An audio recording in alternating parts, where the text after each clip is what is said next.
Wake me up before you go. Oh, I keep. I will hear that song so randomly, and I don't even know who sings that song, who's the artist, or even the whole entire song. I just know that part, and I know they play it in different like shopping centers and like they play it at the grocery store all the time. I just don't know who sings that song, but wake me up before you go. Every time I hear that song, it reminds me of some type of like a song that they use in movies where the main character is like locked up or in a mental asylum, and that's all they hear in their mind, and it's like repeatedly. I don't know. It sounds weird, but that's just what I hear. I feel like it's some type of hypnosis. Every time I hear that song, it's like a hypnosis. Wake me up before you go. Oh, I'm gonna look it up. Who sing that song? And I feel like it's significant if how I started this live. And I said it's a hypnosis every time. It's like I felt like someone was like being tortured, like so, as someone was being tortured to like drown their, like someone's being hypnotized or tortured to like make themselves believe something else that isn't true, make them believe that they are less than what they are. It didn't work for this person. I don't know why am I telling you this. Like this is like a constant torture. This song would play.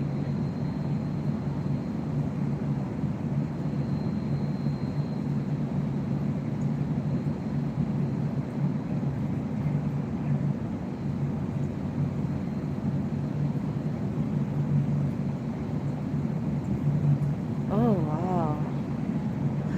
Like some type of brainwashing. What I'm seeing, like some type of brainwashing, like you know how the CIA have the MK Ultra. It's something like this, but this is like different. Like it's like they were in panic. Like they really want this person to believe something that they're not. Like this person was tortured.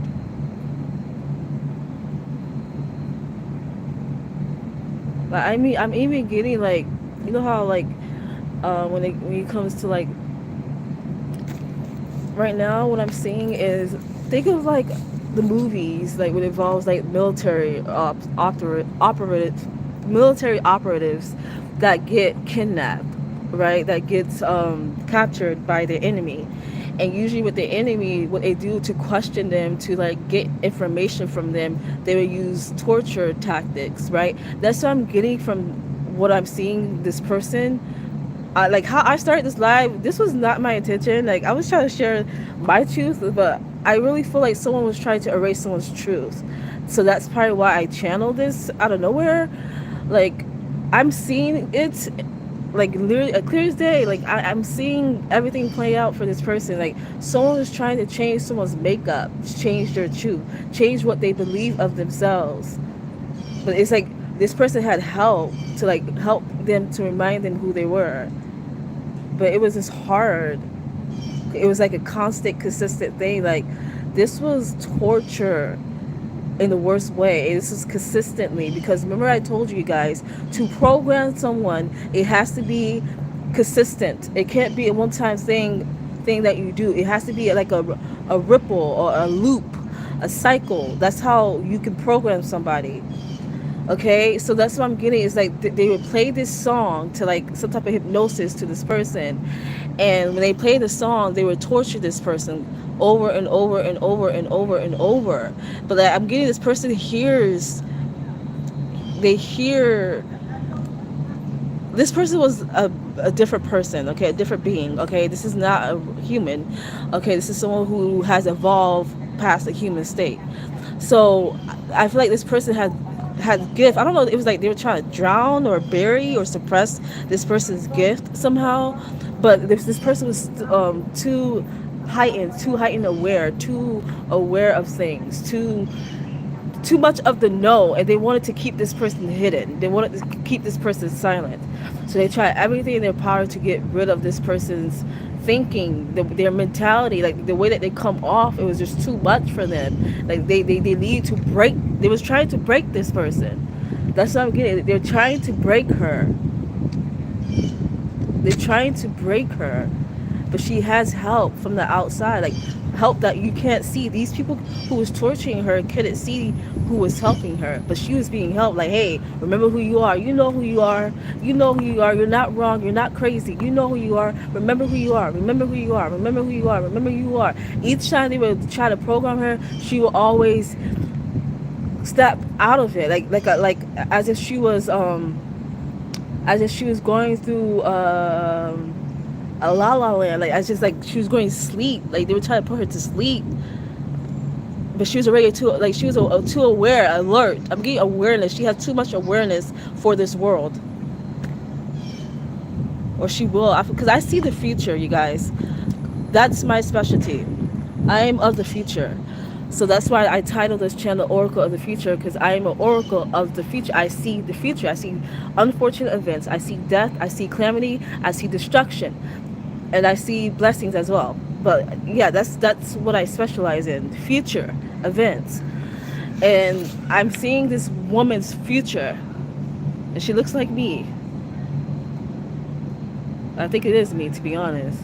But she looks like a much older, like I'm not old. I look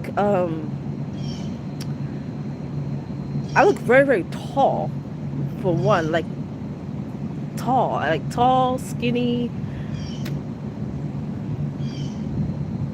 but I'm being tortured. That's what I'm seeing right now. I guess I'm just laughing now, but like it's funny now because I'm not in it, but it's like it's not happening right now, but this is of the future. But I'm laughing because like, oh, you don't know what you have done, person. Whoever even did this and you think that this was a good idea, they were dumb. But yeah, but it's like she was going to sleep. They were trying to put her back to sleep, like how everybody in this reality is like, some people call them bots. Like this one YouTuber I watched, Solomati. I can't even pronounce his YouTube name, but he always called people who are like not awakened from the matrix. He called them bots. I'll call them NPCs. The same thing. I'll call them NPCs or Seth. They're in Seth mode, which is the serpent. They're sleeping. Seth is the bottom of the barrel. So when you don't have any type of awareness, you're of this reality of yourself, that there is something more than what you have been taught and what you know, you are in Seth mode. You are still in sleepy state. The first the beginning of your awakening state is awareness. You at the first step. The second thing is evolution. You're going to evolve from the state that you're in. You get there's many different evolutional states, but the second step is evolution. You have evolved something within you, like your mind or your body, to the point where you're no longer the same person that you once were. But it goes much deeper than that. Something has to occur for you to evolve. But most people in this reality is at Seth mode. A lot of people. I was at Seth mode for a very long time, until 2020. 2020, I became aware of things. Slow in progress, but that's just how I work. Speaking of my truth, let's talk about that. I wanted to come in here to explain to you guys my truth, because I know that in this reality, people who are their authentic self, people who are themselves, people like to break them down. They like to turn them down. They like to, especially if they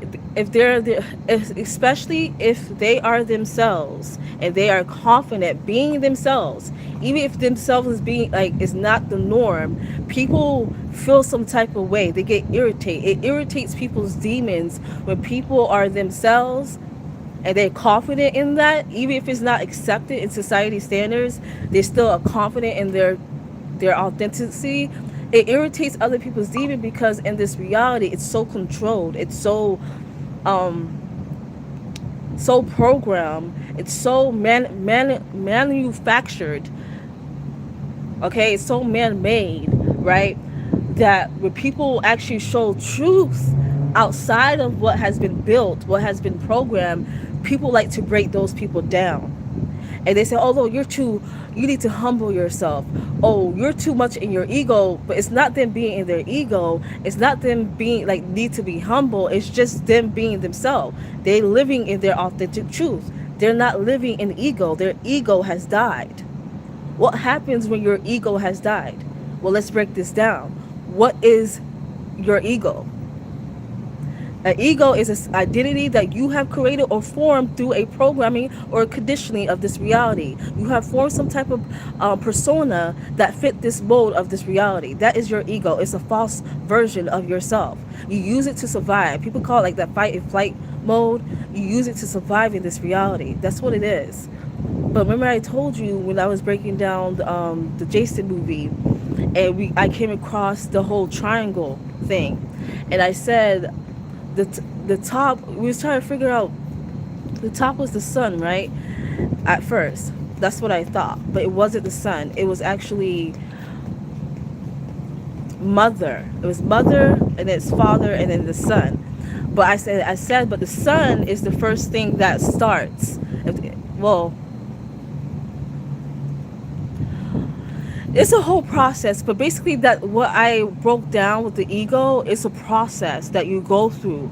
Your ego, you have to kill your ego to be your authentic self. If you have not killed your ego, you're not living in your authentic self. And to kill it, you have to go through a process. It's a process. It's some type of cycle that you go through. Like, not a cycle, but it's like an ebb and flow type of thing that happens. It's like something breaks off, and then the rest is going to break off at a certain time, and then that's when your ego finally dies. It's literally the animal totem for that is the eagle, like the actual bird. Okay, like remember I said Chinese zodiac is very important. The eagle is very important for us to understand. That represents our ego, the self, the persona that we have created to survive, that was molded, that was programmed, that was conditioned, and that we believe ourselves to be. But what is our authentic self? Many people are not living in their authentic self. What does that mean? They don't live truly, like everything truthfully. Some people, they don't tell people how they truly feel, or they don't live how they truly want to live. So that's what I'm getting, is like ego has to die. So that's what I want to come on here to speak my truth. Because I know, because I'm currently going through an ego death, okay? It's a process, but pretty soon you guys are going to see me living authentically myself. Like, I've been living a false version of myself when it comes to like the shy, modest. Like, I'm modest, but I'm not shy. I'm not a shy person. I won't even label myself shy, to be honest. I've always been, reserved. I would say reserved, but but there was a false version that I was living, like the whole people pleasing and like not saying how I truly felt, letting things go so easily. Yeah, it was a lot. So I wanted to come in here and tell you guys my truth, because I know with people in this reality, they like to break you down when you live your truth. And I'm like, no, my truth, I use it as my power. So I don't care what you have to say, what you're gonna do. I use it as my power now. I don't care. So I'm coming on here to be completely vulnerable with you guys, and just being open with you guys about my truth. Things that I know, things that I was so insecure about, things that, I was self-conscious about. And I was also like, I kept repeating it. Like, I kept reflecting on it over and over and over and over.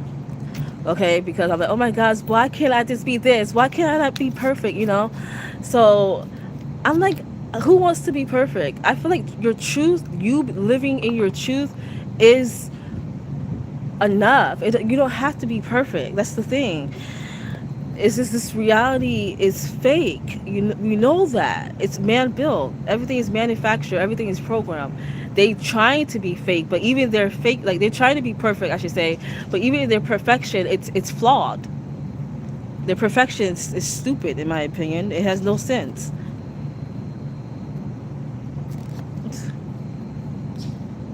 Yeah. Hey Yari. Okay, so starting from the very beginning, this is something I've been very, very insecure about.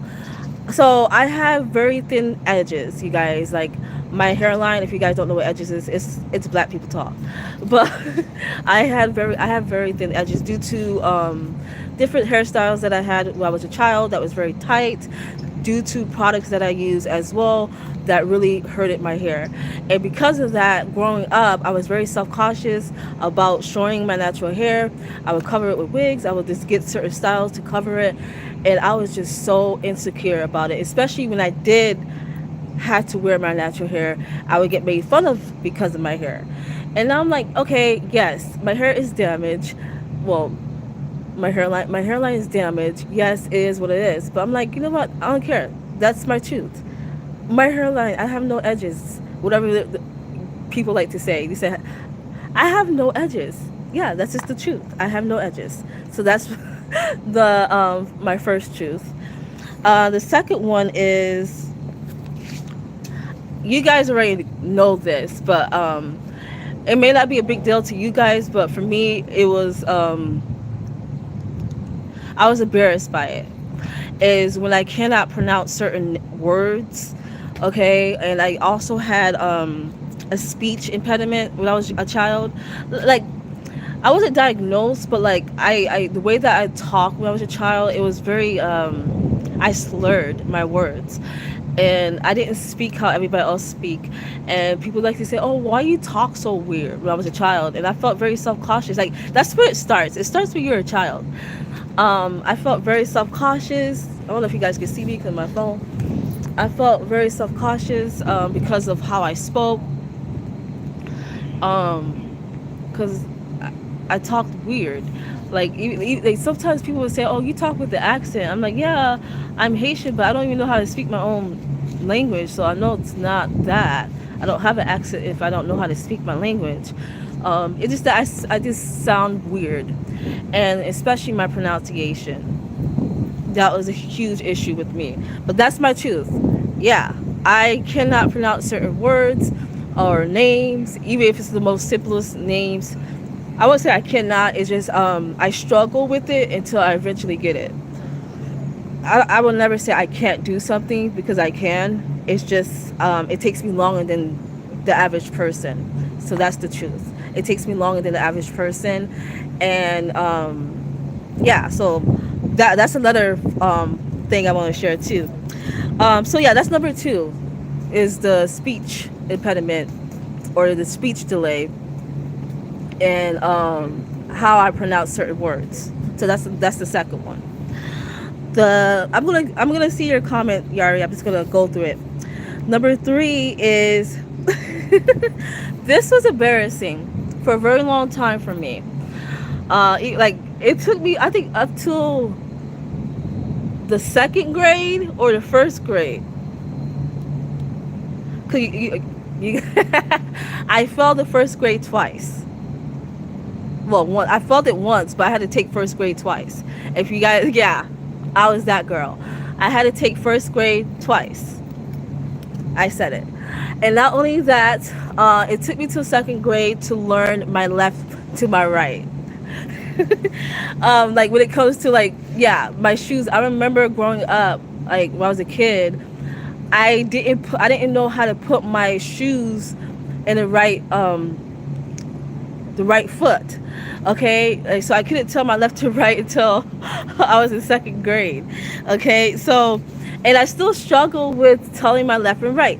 I know this is my left, I know this is my right. This is my right hand, this is my dominant hand, and this is my left hand. I know that. It's like, it depends on the situation. Like, for instance, when I'm driving, I can tell my left and right. My hand, I can tell my left and right. When I put my shoes on, I can tell my left and right. It's just like certain objects, when it has a left and a right part, I cannot tell which is left and which is right. It's the weirdest thing. Or when someone tell you, oh, when I put in the spot, they say, oh, just go left and then go right, and then go left, and I'm like, it's like when I put in the spot. I don't know if it's my part of my anxiety, because I do have performance anxiety that's giving me a delay, or it's something else. I really feel like there is some type of cognitive delay with my learning, based off how I've been learning growing up, based off like my experience, I should say. But yeah, but I heard that there's something with that. Like I had watched a video of a woman. She was describing that same thing with the whole left and right thing. Like she knows her left and right, but sometimes she has trouble. It's weird. It's so weird. Like I know it, but it's like certain situations. It's like my mind go foggy. I'm like, wait, it don't even go foggy. It's like I I don't know. It's like I'm not. I really, Julie, I just don't know. It just depends on the situation. Like the, for instance, I use the example of the parts. For instance, I'm a CNA, you guys, and I work with elderly patients that suffer from dementia and all that stuff. And I work in the rehab department, the skilled nursing department. So most of the time, I have to put my patients their leg rests of their wheelchair on, and sometimes I cannot tell which one is the left leg rest or the right one unless I do it. I have to do it. I can't tell just by looking at it. It's the weirdest thing. And then people like look at me like, what? I just truly just don't know. I don't. My mind works differently. I accepted that fact that I learned that my mind works differently. It works slow, and there's a reason for that. It works slow, and I also work in steps. That's something I also learned in my thinking and how I learn. I work very slow, and I work in steps. Because I actually channel that. Like there's something with my mind that I learn differently. So that's the third thing, is I can't tell my left and right sometimes. This is another thing. A side note. I actually got, this is a recent thing. I didn't really grew up with this insecurity, maybe a little bit, but it was an insecurity, but it wasn't like, it didn't affect me that much, okay, compared to the other things on here. So I'm just gonna give it a mention. Is my nostrils. People make fun of that, like, you have big nostrils. I'm like, I can't help it, I was born like that. So I have big nostrils, so apparently that's a flaw in this society. So yes, I have big nostrils, so that's my truth. Which I'm not embarrassed by these things anymore. That's the thing, I was so insecure for a very long time about my edges, like my hairline. That was such an insecurity for me, and it took me a while, like till like my big age, till like I was like 29, to finally go out, and I would wear my natural hair in a puff, and sometimes I wear headbands and whatnot, and sometimes I don't, and I just wear my hairline just like that. I just didn't care. I'm not gonna lie, the first time I did it, I was very self-cautious. I'm like, oh my god, they're looking at me. And then after a while, after I kept doing it for a while, I'm like, okay, whatever. It's whatever. I was like, whatever. So that was one of the biggest, that's why I put it for number one, because it took me the longest to finally accept that flaw of mine. Okay, but it's my truth. It is what it is. Yeah, it is what it is. Another thing is I wrote down ADHD. I do have ADHD. Um, I never felt insecure about it, but it's my truth. I know that people can try to use that against me, like, oh, you have a learning disability, but I don't really find it as a big thing. But I do have ADHD, and I think I might be slightly autistic. I haven't got tested for that, but I've been doing my research, and I realized I think I am slightly autistic. Just slightly, maybe not as major as everybody else that is, but I also learned with those who have learning disabilities, it's not a flaw. It's not a disadvantage. It's actually an advantage. It's just that our mind works differently. That's it. It just works differently. Okay, so this is another big thing. This is such an insecurity. Not just my hairline, but this one, what I'm about to tell you guys, it's a major problem because it has been affecting my life. It has, and it has been affecting my life, but I'm not allowing it to affect me anymore. And that is my anxiety. I don't have anxiety for every little thing. No, that's not how it works for me. My anxiety comes from performance. Like, for instance, when I start my first day at school, when I start my first day at work, when I start my first day in general, I get major anxiety. It always happens, no matter what it is. It could be anything. The first day that I do something out of my comfort zone, my anxiety flares up. But the thing is, with my anxiety, people can see it. They can notice it because this is what happens. My hands shake so badly, like this, and people just look at me, "Are you okay?" My hands shake so badly, even my leg shakes. That's how bad my anxiety gets when I do something out of my comfort zone.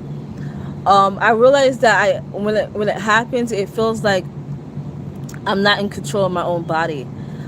That's what happens. It feels like I'm not in control of my body. I'm not in control of the situation. Whatever is causing me this anxiety, that's how it feels. I'm not in control of the environment. So I'm just explaining to you guys what my insecurities were and what my truth is, so that you guys can have an understanding. Like, it's okay. It's not a big deal that of what we make it to be. Because as I was listening this today, I'm like, this was never a big deal. Like, there's people that's suffering, and I'm just really, I allow all these things to affect me for so long. But I'm like, you know what? Do not compare. I said, first of all, stop right there. Don't compare myself to other people's situation. It doesn't matter if mine was less or theirs was severe. It doesn't matter. This is how I felt. So that's how I had to stop myself and like check myself. Like, hey, it is what it is. But as I was writing this down today, I'm like, this is not a big deal at all. It really isn't. But it has been affecting me. Like, I'm talking about, it was bad. Like, even with driving, most people my age where you have their license and all that, and you know what, me, I had so, like, my anxiety was so bad. Like, I didn't feel in control. Like, with driving, I felt always nervous. Like, I will, I know how to drive. It's just I get anxiety so badly. So that's the issue with that. That's why it took me so long to, to finally like, get behind the road. It took me a while, but I finally got there. Still don't have my license, but I'm working on that. um, but yeah, that's how bad it affected my life. It stopped me from doing a lot of things, like following my dreams. Like, I wanted to be a singer. I want to be a star, and be in the music industry. Not this one, the new one that's coming. But I wanted to be in the music industry, and what was stopping me was my performance anxiety. Like, I can write all day. I can write any song. I can write any melody. It doesn't matter about that. It's just when I actually have to perform, I get like,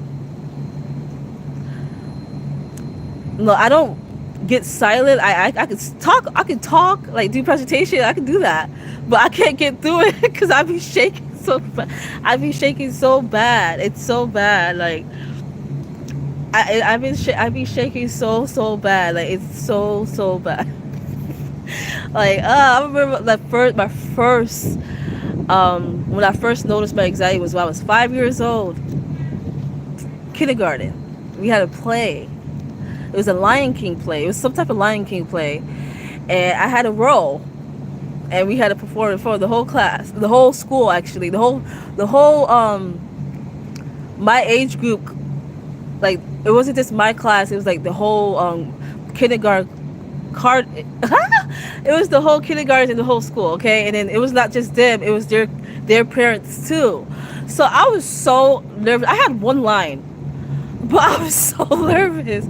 And as a kid, you think things are bigger than what it is. So when I had to do it, it got to my part. I was like,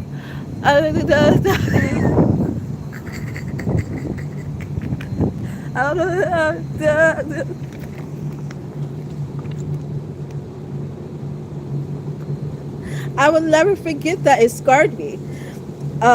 I would never forget that performance because I don't even know like what happened. I don't even remember. Like I felt like I was outside my body. That's how embarrassed I was and like how afraid I was. It wasn't even about embarrassment. I was so afraid. It was like it was such a fear for me. um, but my brother, he killed his part. Like he did an awesome job. I loved it. Like he was always confident in front of people. But me, when it got to me, I'm like it was just bad. But that was what happened when I had to do my first presentation ever. Was in kindergarten. I was 5 years old. Uh, so yeah, that gives you the idea, you guys. I have very bad performance anxiety. Okay, so like if I'm on stage, um, or it's the first day of work, first day of school, or first day of trying something new, I'm just a nervous Betty. It's so bad. But I'm now in more control of it. It doesn't affect me as much because I told myself like I don't give a fuck. I've been dealing with this for a very long time. I can't escape it. I'm not gonna run away or allow it to take control over me. So I'm still gonna follow my dreams. I still want to be in the music industry. And I still like I want more control in my life. So I'm putting myself out of my comfort zone. Oh, then my HR. I'll be right back, Yari. My HR, my job just called me. I'm calling you guys. I'll be right back, you guys. I really need to talk to her. All right, bye.